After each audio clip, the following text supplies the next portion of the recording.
All right, if you couldn't tell that I'm freaking sick, I've been feeling like poo-poo for a few days now, and I just wanted a little pick-me-up, you know what I mean?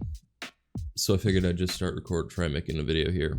The reason came when I started looking up information on the remake of Resident Evil 3. I don't get on Facebook very often, but there's a page that I follow that was actually spearheading. I credit them for spearheading the Resident Evil 2 remake. And if you guys don't know who I'm talking about, I would check them out. Their name's Residents of Evil on YouTube. JJ and the guys over there are freaking legends. And they've been a big part of anything Resident Evil related for a long time now. So do go over to their channel and show them some loves. They've been killing it. And anything you want to know about any news in Resident Evil 2 or mods that you think are pretty cool, they're gonna be the guys that are gonna show you them. But anyways, yeah, I saw on their page on Facebook that there is an RE3 cover art that had been leaked, which, you know, who knows if it was actually leaked or if they did this crap on purpose. Who cares? To me, that shows hard evidence that they're making it.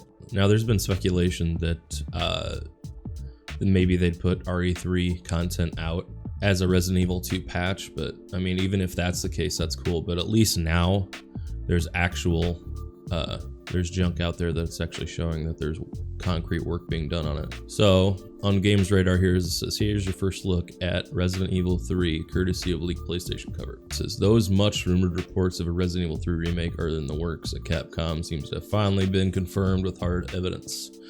And to me, that's the most important part, is that it takes out a lot of speculation, which I wonder if this is the actual finished product or if this is like concept art. But either way. And this dude over here on Twitter, Nibble, he's the one that's leaked a lot of, or been the main source of information on it. Resident Evil 3, Biohazard RE3. So Biohazard RE3 being the title in Japan, Resident Evil 3 in America. So I don't know, it looks to me like that's the exact same graphic for Resident Evil 2, or at least the texting.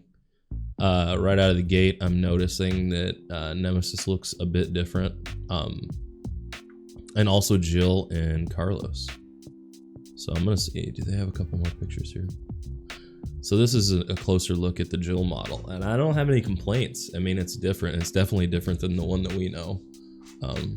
Maybe I can get a side-by-side here. So yeah, I mean, she looks quite a bit different. It's a different face it's a different face model for sure, but not, I mean, that doesn't make or break. To me, this is always Jill Valentine to me, just because I freaking love the first remake. It's so good. But yeah, it's cool to see a new take on it. Obviously, that means there's work being put into it, so it's not like it's just like a retexturing. That being said, there's also a couple instances here where it looks quite a bit different. Nemesis, it looks like he's got, you know, there's less emphasis on the staples. So maybe they're just trying to make him look a little bit more like a mutated human, which kind of makes sense. And then obviously, like we just saw, Jill is different, but then Carlos, boy, you need a haircut, my dude.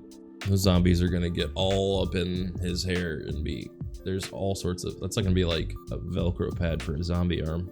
I don't know, I gotta say right out of the gate, I'm not a huge fan of this new model in Nemesis, but give me time. I don't hate it yet or anything like that, but the weird nose is kind of off-putting and strange. The teeth being long and skinny are almost kind of comical. I don't know. I think I would have favored more of a classic look. Like the Jill changing and the Carlos changing doesn't seem to bother me as much as Nemesis, which, being that it's Resident Evil Nemesis, it should that should be the focal point for sure. Then it looks like he's got like caution tape on him, I guess, or like the hose is a little bit different. But either way, it doesn't look bad. It just looks different, and I guess that's just my opinion, that the differences aren't necessarily my favorite, I guess. But either way, the game's being made, so I'm just excited to hear more news on it, because it's official without being official, if that makes literally any sense, which it doesn't. I'd love to hear more on it. This is literally like the first time I've logged on to Facebook in a while and just happened to see an article on it, so I'm curious. It's exciting, I guess, you know, and I hate to use the word exciting, it's so overused. It looks promising, like we'll actually get a actual remake of Resident Evil 3, which I thought after 2 came out, that was such a smash that, you know, we're kind of pushing it, asking for another remake of an old game. But whatever, Hollywood's doing it. They seem to be getting away with it, so why shouldn't video games, I guess? But anyways, leave your comments below, guys. Let me know what you think of the model updates and what you hope to see. Do you want it to be first person, a third person? I imagine it'll be running on the RE engine, which is awesome news because it's been gorgeous so far with 7 and now the remake of 2. I'd just be curious to see what news comes forward. But anyways, guys, this is a short video. That's all I got for you. Leave your comments below on what your thoughts are, first impressions. I guess this is what you could call mine. And thanks for watching, and we'll see you guys in the next video. Okay, bye.